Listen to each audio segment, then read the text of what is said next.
Boa noite, queridos. Que a graça e a paz do Senhor nosso Deus continue nos abençoando. 1º de dezembro é uma época, os irmãos com certeza já notaram, a música nas lojas.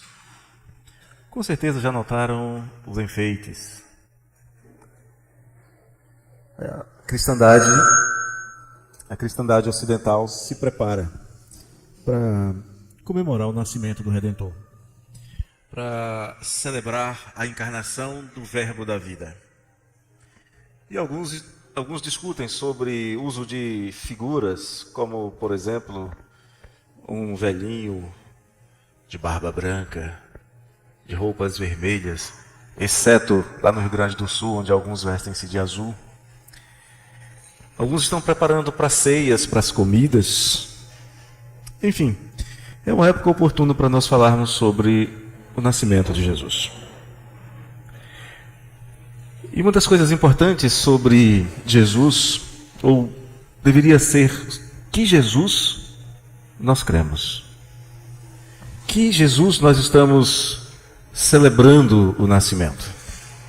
Eu gostaria de, nessa noite, refletir junto com os irmãos com uma passagem da carta de João, 1 de João, capítulo 5, verso 20 e 21.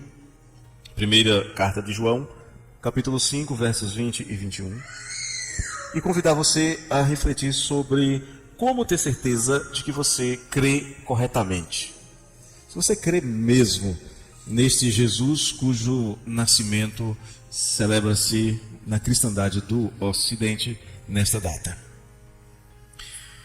Vamos ler a palavra do Senhor, 1 de João 5, 20 e 21. Também sabemos que o Filho de Deus é vindo e nos tem dado entendimento para reconhecermos o verdadeiro. E estamos no verdadeiro em seu Filho, Jesus Cristo. Este é o verdadeiro Deus e a vida eterna. Filhinhos, guardai-vos dos ídolos. Pai querido, lemos uma porção da sua palavra, Senhor. E nós cremos que ela é perfeitamente capaz de edificar o seu povo. Poderosa para instruir o seu povo, para direcionar o seu povo. E assim, ó Deus, te pedimos, na medida em que nós refletimos sobre o ensino da tua palavra, aquilo que o Senhor tem para nós venha a atingir o nosso coração, ensinar-nos o que precisamos aprender, e ensinar-nos também o que precisamos praticar. É o meu pedido, é o desejo do coração do teu povo, dos teus filhos que querem ouvir a voz do Pai, das ovelhas que querem ser guiadas pelo bom pastor. Em nome de Cristo Jesus oramos a ti agradecidos. Amém. Com certeza existem coisas que nós sabemos que não têm importância nenhuma na nossa vida. Por exemplo, eu sei o nome da capital da França. Ou eu sei também quem é a pessoa que é conhecida como o rei do rock and roll. Eu sei. Essas informações são verdadeiras. Talvez você saiba também. Mas, muito provavelmente, elas são absolutamente irrelevantes para você. Existem verdades que são importantes para nós apenas em um determinado momento. Um momento bem específico das nossas vidas. Por exemplo, a maioria das fórmulas matemáticas que a gente aprende na escola são importantíssimas na escola. Para a maioria das pessoas, depois que sai de lá, não faz diferença nenhuma.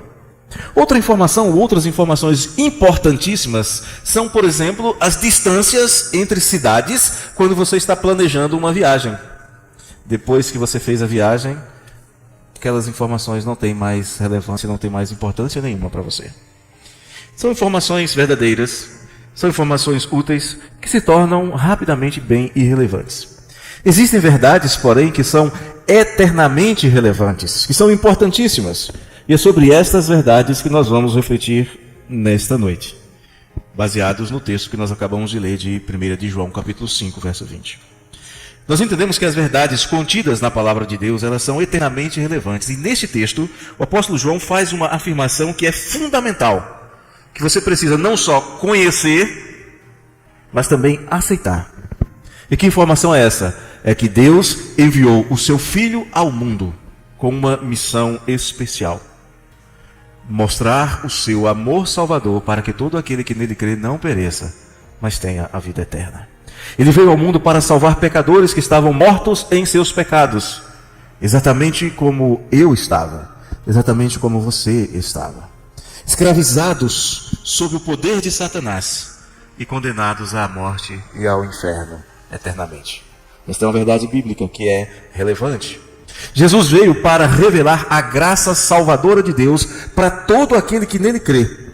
E ao crer, por causa da fé, é tornado filho de Deus.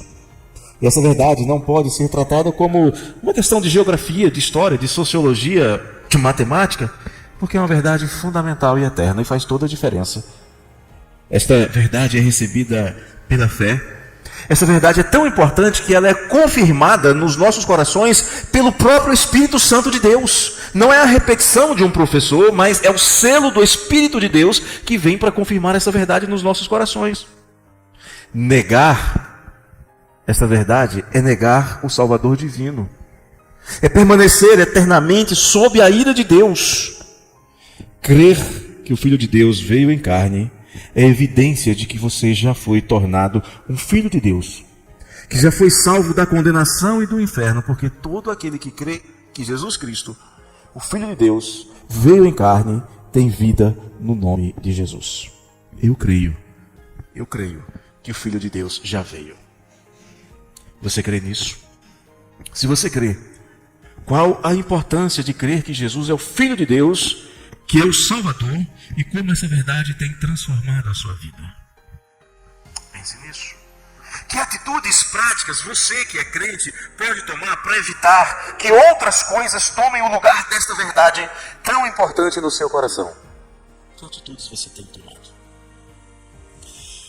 Como nós podemos ter certeza de que estamos crendo corretamente? João vai nos dizer que nós podemos ter essa certeza quando nós compreendemos a verdade. Não basta ouvir, ela precisa fazer sentido para a sua vida. Ela precisa influenciar as inclinações do seu coração. Existe uma grande diferença entre conhecimento verdadeiro e conhecimento da verdade. Os crentes são aqueles que conhecem o verdadeiro Deus. E por que assim? Porque eles entenderam que Jesus é o Deus vivo vindo em carne. Eles entenderam que Jesus é aquele em quem habita corporalmente a plenitude da divindade e não abrem mão desta verdade. E João podia referir-se ao conhecimento, por exemplo, que os gregos tinham, que os romanos possuíam das suas muitas filosofias, dos seus muitos mitos. E o conhecimento que João tinha desses mitos era um conhecimento verdadeiro. Da mesma maneira que hoje em dia existem especialistas em personagens de ficção, especialistas em personagens da Marvel ou de Star Wars, que aliás, para alguns já virou até religião.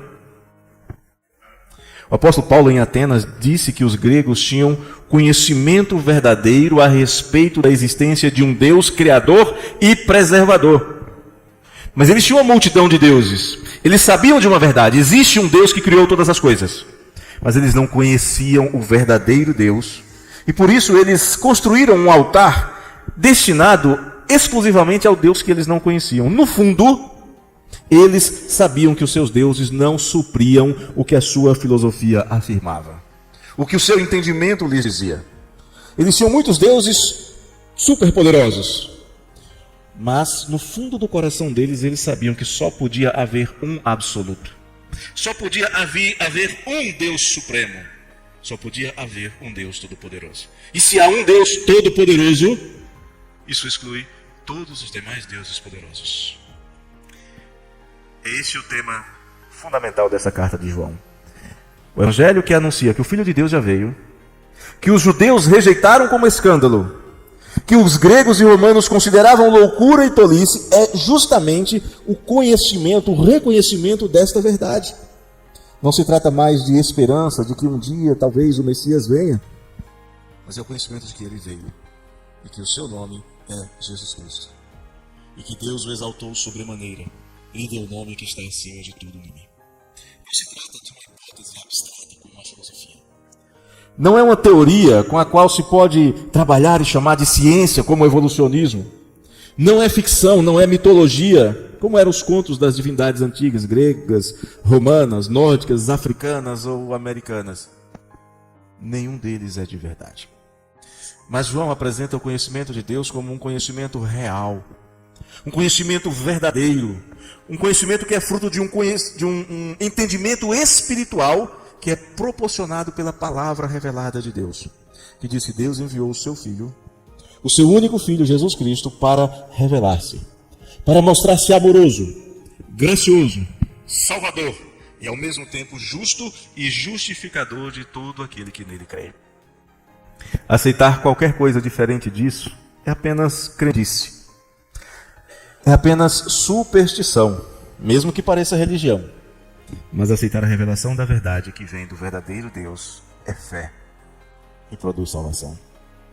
E é pela fé, e somente pela fé, exclusivamente pela fé, que pecadores são libertados da morte eterna, que são libertados das cadeias infernais. Somente crendo no Filho de Deus, somente sendo feito Filho de Deus, é que se passa da morte para a vida. E somos chamados a refletir, então, como podemos aplicar em nossa vida esta verdade revelada por Deus, rejeitando o ensino de filosofias, de crenças, de ideologias criadas todos os dias pelos homens. Que instrumentos nós podemos utilizar no nosso dia a dia para fortalecer a nossa fé em Deus numa sociedade tão múltipla como a nossa? Podemos citar como instrumentos úteis, por exemplo, a leitura bíblica, a oração, a comunhão dos santos. Você tem utilizado-se destas ferramentas para edificar a sua fé e resistir às ideologias e superstições? Como ter certeza de que você crê corretamente? João continua nos dizendo que não basta apenas saber da verdade. É preciso se relacionar com a verdade. É preciso estar na verdade. Lembra que Jesus disse: eu sou o caminho e a verdade e a vida. Ninguém vem ao Pai senão por mim. Eu sei que existem alguns tipos de conhecimento que são simplesmente teóricos e que são verdadeiros e que são importantes que nós tenhamos, porque pode fazer toda a diferença em nossa vida. Pode ser até questão de vida e de morte. Pastor, como que um conhecimento teórico pode fazer a diferença? Como que um conhecimento apenas conceitual pode fazer a diferença entre vida e morte? Claro que sim. Por exemplo, você sabe como funciona um veneno? Enquanto o conhecimento que você tem de como funciona um veneno for apenas teórico, não vai te fazer mal nenhum. Não vai fazer mal a ninguém. O conhecimento de como funciona o veneno vai ajudar as pessoas a se manterem longe de alguns riscos. É um conhecimento teórico importante. Existe um tipo de conhecimento real que a gente experimenta todos os dias, que também é importante. Teoria da gravidade, ou a própria gravidade, experimentamos ela o tempo todo. Nós não precisamos de nenhuma teoria para saber como a gravidade funciona. Mas saber disso evita muitas complicações. Por exemplo, eu acho que se eu pular de um prédio de 10 andares, não vai ser benéfico para mim, sabe? Pela minha maneira de pensar, eu acho que eu vou cair lá embaixo e vou me arrebentar todinho. Eu não preciso experimentar os efeitos plenos da gravidade na minha vida para saber o que acontece. Você pode conhecer algumas pessoas pelo seu nome, saber algumas coisas sobre ela, especialmente nesses tempos de rede social. As pessoas se expõem sobremaneira. Mas mesmo assim, esse conhecimento pode não ter influência nenhuma sobre a sua vida. É normal.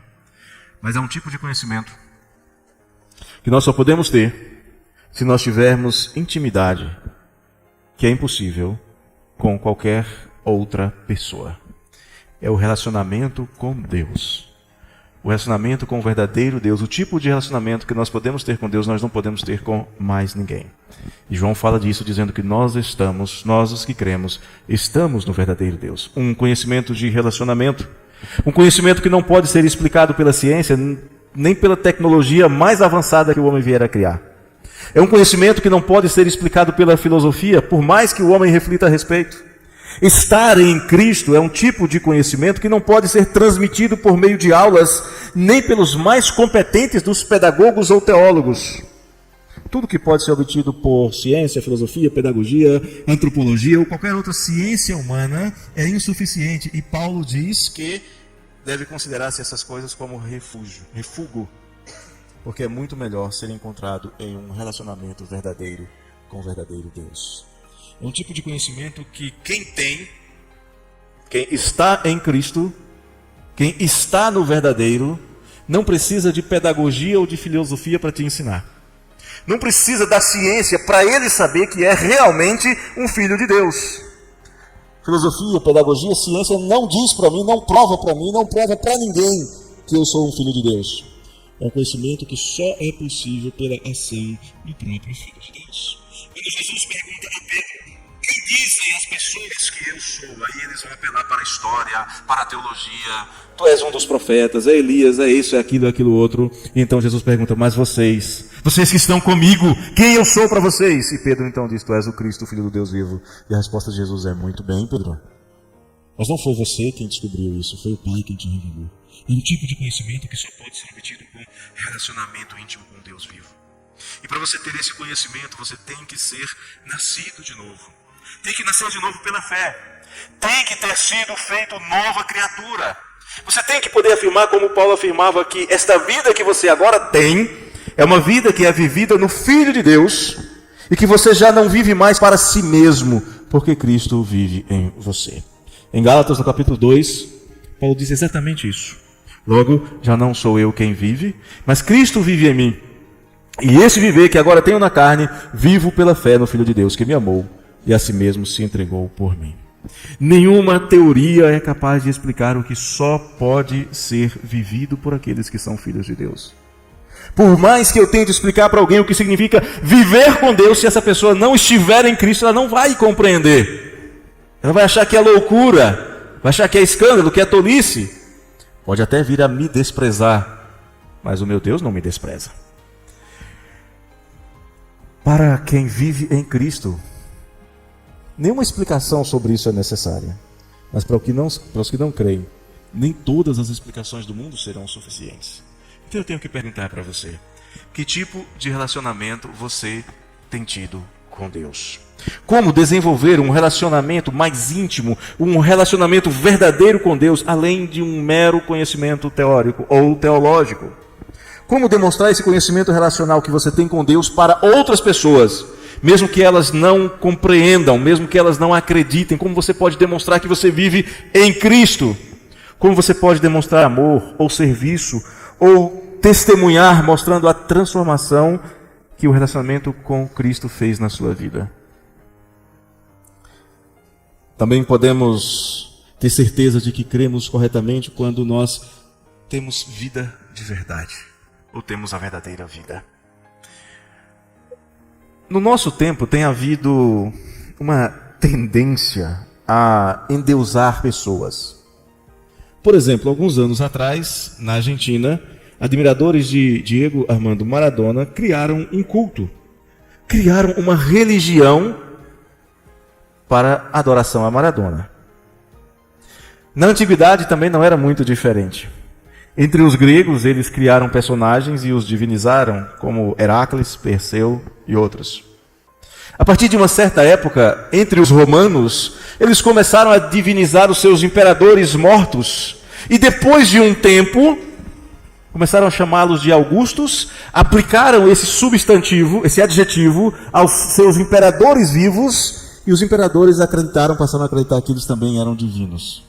No Egito, os faraós também eram tidos como divinos. Século IV, século V, o cristianismo também foi influenciado por essa ideia de divinização, ou semi-divinização de homens e mulheres. E seguindo essa teoria, alguns que não tinham a vida de verdade, alguns que não conheciam a verdadeira vida, resolveram que deveriam promover Jesus de homem a alguma espécie de ser evoluído, arcanjo ou semideus. Mas só fizeram isso porque não conheciam Jesus, porque não estavam em Jesus, porque não haviam recebido a verdadeira vida, não estavam realmente nascidos de novo, não entendiam quem era Jesus. Jesus não precisava de promoção, de ser semi-divinizado. E João sabia disso. João conviveu de perto com o Senhor Jesus. João estava, por exemplo, no Monte da Transfiguração e também no Monte da Crucificação. Ele viu o momento de exaltação do Cristo em carne e viu o momento de sua maior angústia. Ele foi testemunha de que Cristo foi colocado em um sepulcro, mas também foi testemunha de que ele ascendeu aos céus. E João em momento algum ensina que Jesus recebeu qualquer tipo de promoção ou evolução, pelo simples fato de que João sempre soube que Jesus é o Filho eterno e glorioso de Deus. Por exemplo, João ouviu da boca do próprio Jesus, na oração sacerdotal que Jesus faz, orando por nós, ele diz assim: e agora, dirigindo-se ao Pai, e agora glorifica-me, ó Pai, contigo mesmo, com a glória que eu tive junto de ti, antes que houvesse mundo. O ensino de João e o ensino da palavra é que Jesus é o mesmo ontem, hoje e eternamente, e nele não há variação, nem a menor sombra de mudança. E João testemunha como alguém que conviveu pessoalmente com Cristo. Na sua primeira carta, no capítulo 1, no verso 1, ele diz assim: o que era desde o princípio, o que temos ouvido, O que temos visto com os nossos próprios olhos, o que contemplamos e as nossas mãos apalparam com respeito ao verbo da vida. Quem está falando sobre Jesus é alguém que conviveu muito próximo, muito intimamente com Jesus. alguém que viveu com Cristo durante 3 anos e viveu em Cristo mais de 5 décadas. 6 décadas aproximadamente, para ser mais preciso. Alguém que o serviu, alguém que recebeu os seus cuidados, recebeu a sua proteção, foi acompanhado por Cristo, teve a presença de Cristo durante 60 anos. Ele podia afirmar, como qualquer um de nós pode afirmar: eu sei que eu estou no verdadeiro, porque eu estou em Cristo Jesus. Ele podia afirmar sem medo: eu estou em Cristo. Paulo também conheceu a Jesus de uma maneira extraordinária e podia afirmar sem dúvida nenhuma: Cristo vive em mim. Tanto Paulo quanto João sabiam que se o indivíduo não estiver ligado a Cristo, se eu não estiver ligado a Cristo, se você não estiver ligado a Cristo, então nós não temos vida de verdade. Quem não vai a Cristo simplesmente não pode, é uma incapacidade, não pode ter vida. Por quê? Porque Jesus é o único Filho verdadeiro do verdadeiro Deus. Não importa quantas pessoas se levantem tentando Negar esta verdade, e já fizeram isso ao longo da história. Não importa quantos venham a se levantar, independente do que a filosofia ensina, ou de quantas formas de religião venham a surgir no mundo, apesar de toda a militância anticristã dos nossos dias, de cosmovisões como, por exemplo, comunismo, socialismo e outras mais, inimigos declarados da fé cristã, a verdade é uma só e é permanente. Só há um verdadeiro doador da vida eterna, o eterno Filho de Deus. E só se pode ter vida se você estiver em Jesus Cristo. Em Atos, no capítulo 4, no verso 12, Lucas diz que não há salvação em nenhum outro nome. Pode existir milhares de outros por aí, juntando todos eles, são como nada, como um vácuo. Não há salvação em nenhum outro nome, porque abaixo do céu não existe nenhum outro nome dado entre os homens, pelo qual importa que sejamos salvos. E eu questiono então, eu pergunto: você pode dizer que tem um relacionamento verdadeiro com Cristo? Você tem a vida verdadeira por estar em Cristo? Como você pode fazer para evitar a prática de colocar pessoas ou coisas no lugar de Deus na sua vida diária? Reconhecendo que apenas Jesus é o verdadeiro Filho de Deus. Como você tem feito, o que você tem feito para fortalecer o seu relacionamento com Cristo, para que isso seja percebido no dia a dia, mesmo por um mundo que desafia e que rejeita a verdade sobre a soberania e sobre a existência de Cristo, e as pessoas serem obrigadas a olhar para você e dizer: aquele ali esteve com Cristo, como disseram com os discípulos de Jesus. Como você pode ter certeza de que você está crendo corretamente? Quando você tem satisfação de estar na verdade. Eu lia esse texto algumas vezes e achava muito estranho. Depois de João falar todas as coisas que ele diz, veja se faz sentido para você. Acompanhe essa leitura. Também sabemos que o Filho de Deus é vindo e nos tem dado entendimento para reconhecermos o verdadeiro, e estamos no verdadeiro e em seu Filho Jesus Cristo. Este é o verdadeiro Deus e a vida eterna. Ponto. Ele conclui: filhinhos, guardai-vos dos ídolos. Faz sentido. Alguns estudiosos diziam que aparentemente um pedaço da carta de João desapareceu, porque parece uma mudança muito abrupta. Mas não, faz todo o sentido. Absolutamente todo o sentido. Sabe por quê? O que resta para quem rejeita o ensino das Escrituras a respeito da pessoa de Jesus Cristo? ídolos, mais nada. Se Jesus é o verdadeiro Filho de Deus, e se nele, e somente nele, é possível ter a vida eterna, o que resta para quem rejeita essa verdade salvadora e prefere estabelecer os seus próprios conceitos como verdade? Nas palavras do apóstolo Paulo, isso significa deter a verdade pela injustiça. Romanos 1,18. Significa trocar um manancial de águas correntes por uma cisterna que nem lama tem, porque é uma cisterna rachada que não retém água. De acordo com Jeremias 2,13. Os homens têm abandonado a verdade de Deus e colocam em seu lugar qualquer coisa que acham conveniente, construindo para si mesmos altares aos seus deuses, que são convenientemente adaptados às suas predileções e preferências pessoais. Seus ídolos. Então eles começam a adorar suas ideias, que parecem geniais, como na filosofia. Outros preferem adorar os seus sentimentos e desejos e acabam em lascívia e luxúria, são seus ídolos. Aos que acham que a razão é o que há de mais elevado e vão adotar religiões como o racionalismo ou o cientificismo, o iluminismo, são seus ídolos. É por isso que não é estranho que João fale de idolatria aqui, para falar daqueles que abandonam a verdade. Sem Deus, o homem precisa de um Senhor, qualquer que seja, para colocá-lo no seu coração. E essa necessidade, ela é natural, ela foi colocada por Deus no coração do homem. Os teólogos chamam isso de semen religiones. Os homens precisam de um Senhor sobre o seu coração. Então essa necessidade que é imperiosa, que é inescapável, é usada por Satanás. Ele sabe disso. Ele aproveita disso para fazer dos perdidos seus filhos. Em João 8,44, Jesus denuncia aqueles que não tinham Deus no coração, dizendo assim: vós sois do diabo, que é vosso pai, e quereis satisfazer-lhes os desejos. Ele foi homicida desde o princípio e jamais se firmou na verdade, porque nele não há verdade. Quando ele profere mentira, fala que ele é próprio, porque é mentiroso e pai da mentira. Abandonou a verdade, se torna filho da mentira. Mesmo que o homem rejeite a ideia de um Deus, ainda assim ele precisa de algo para preencher, de algum modo, o seu vazio interior. E por isso ele parte também para ídolos ideológicos, científicos, psicológicos, moralistas, mas sempre entronizando alguém no seu coração perdido. Sempre colocando algo que ele próprio constrói, motivado pelo seu coração pervertido. E pior, sempre acha alguém para ajudá-lo nisso. Em Isaías, capítulo 41, no verso 6, versículos que eu já vi ser utilizado para falar de casamento, ou até para construção de igreja, mas trata-se de uma outra coisa. Isaías 41, 6 e 7 mostra que os idólatras sempre encontram alguém para ajudá-lo na sua idolatria.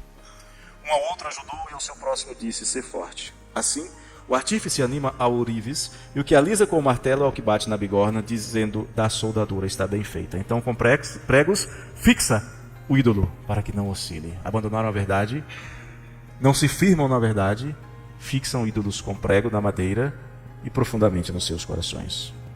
É claro que há aqueles que também constroem logo imagens e as adoram, como fizeram os gregos no seu museu de divindades a céu aberto em Atenas. Mas no fundo, tudo não passa de lutar contra o verdadeiro Filho de Deus. Lembre-se, ou você tem Jesus, ou tem um ou mais de um tipo de ídolo no seu coração. Mas você não deve se esquecer que os ídolos nada são. Que os ídolos nada fazem. Que os ídolos não passam de inúteis monumentos de um coração rebelde, de um homem caído. São monumentos mortos, construídos por mortos, que não podem dar o que só Cristo pode dar: vida verdadeira e eterna. Quem tem Jesus está satisfeito, verdadeiramente satisfeito. Não quer saber de ídolos, não se sente atraído por ídolos. Quem tem Jesus não troca por mais nada, simplesmente porque quem tem Jesus como seu Senhor e provedor está plenamente satisfeito. Provérbios, no capítulo 19, verso de número 33, fala sobre esta sensação de estar saciado por ter a verdade. O autor diz assim: o temor do Senhor conduz à vida verdadeira. Aquele que eu tenho ficará satisfeito. E a palavra satisfeito aqui significa não se sentir desejoso por mais nada, não se sentir atraído por mais nada. E o texto conclui dizendo: e mal nenhum o visitará, estará firme. Quais são as nossas práticas do dia a dia como igreja que tem garantido que o nosso coração está totalmente voltado para Jesus? Sem idolatria a pessoas, políticos, ideologias ou objetos. Como ajudar as pessoas a abandonarem os ídolos das suas vidas, direcionando-os a Cristo Jesus, para que eles possam conhecer o único que pode obter vida eterna? Se você está no verdadeiro, se você conhece o verdadeiro, se você sabe que o Filho de Deus é vindo, se você sabe que Ele é o verdadeiro Deus e a vida eterna, então proclame isso ousadamente. Vão duvidar de você? Sem dúvida. Vão questionar você? Provavelmente. Vão rejeitar você como rejeitaram Paulo no Areópago? Claro que vão. Mas se você olhar todas as vezes nas Escrituras que os apóstolos abriram seus lábios para falar de Jesus, com toda a oposição possível, sempre houve alguns que creram. Em alguns lugares nem foram alguns, foram numerosos que creram. Eu creio, eu sei e você sabe que o Filho de Deus é vindo. Você tem entendimento, você reconheceu o verdadeiro, você está no verdadeiro. Você sabe que Jesus Cristo é o verdadeiro Filho de Deus e a vida eterna. Proclame isso, para que aqueles que estão escravizados aos ídolos sejam libertados da morte e recebam a vida que só Jesus pode dar. Como ter certeza que você crê corretamente, sendo obediente ao mandato do Senhor? Vivendo, proclamando e, se necessário for, como alguns fizeram, testemunhando até a morte. Que o Senhor nos dê graça, que firme no nosso coração esta verdade, que nos ajude a não abandonarmos em tempo algum essa certeza de que nós estamos no verdadeiro e que Jesus é o verdadeiro, e guardando o nosso coração de qualquer forma de idolatria, não só aquela que se dobra perante imagens, mas aquela que edifica altares dentro do coração. Quero convidar você a colocar-se de pé neste momento para nós orarmos. Eu queria que você tivesse um instante de introspecção, perguntando a você mesmo: eu realmente tenho vivido como alguém que crê em Jesus Cristo como Filho de Deus? O que isso tem feito de diferença na minha vida? Um instante de oração você com Deus e em seguida oraremos.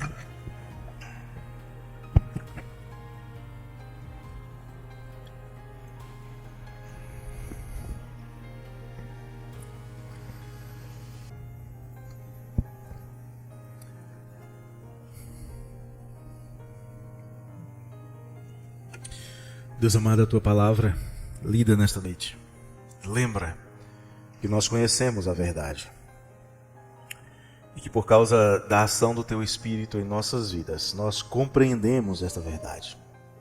Sustentados e dirigidos pelo Teu Espírito, nós nos relacionamos com esta verdade. Recebemos das Suas graciosas mãos vida de verdade. E Te louvamos porque ela é suficiente, nos satisfazemos nela. Te peço, ó Deus, em nome de Jesus, que esta verdade poderosa guarde o nosso coração e que em momento algum nós queiramos algo mais do que o Senhor preparou para nós, porque isso é idolatria. Isto é fazer com que o nosso coração seja mais importante do que o Senhor fez por nós. É fazer com que as nossas ambições sejam mais importantes do que o Seu imenso amor derramado na cruz, provado pelo Senhor Deus Cristo Jesus para morrer por nós na cruz do Calvário. Queremos pedir a Deus que o Senhor nos abençoe durante esta semana, durante os próximos dias e todos os demais dias das nossas vidas, para que nós vivamos em todo o tempo, proclamando que já não somos nós quem vivemos, mas Cristo vive em nós. É o desejo do meu coração. Eu te peço que seja o desejo do coração do Seu povo, hoje e sempre. Amém, Senhor.